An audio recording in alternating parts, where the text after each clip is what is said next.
Almost done. Context from me about why do I maybe say things a little bit earlier than the mainstream will say them. Okay, so the very first book that my child read by themselves, that wasn't read to them, was The Fall of the Roman Empire.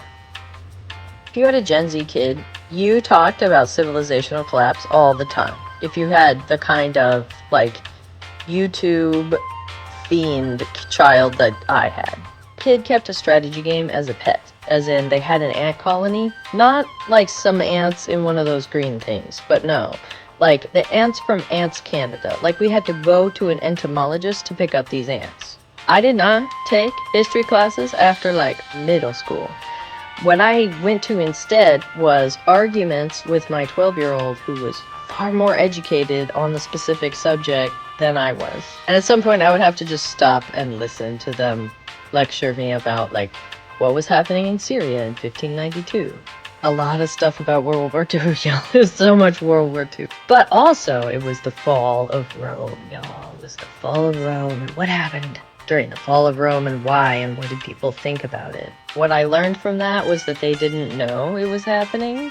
And most of them, even while the city of Rome was being sacked actively, did not fully change their lives and prepare for the next like 10 years of post-Rome, okay? But even to the point at which like the silver in the coins had gotten to 5%, people were still like, yeah, we're growing and everything's going up. Number go up. The Dow Jones is over 50,000.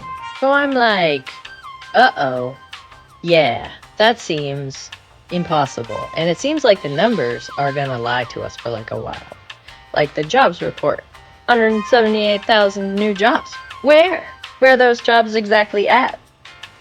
I don't see them, and neither do the people in the job search stand up. So I'm leaving the cities to find areas with soil that works still but isn't super over like worked, and then like I'm gonna just set up shop for a little bit. I'm gonna drive around while we still have petroleum, but once we don't, I am, or once the dollar amount gets to be like $7-8 a gallon, I'm gonna be plunking down basically in the Pacific Northwest. So like that's my plan.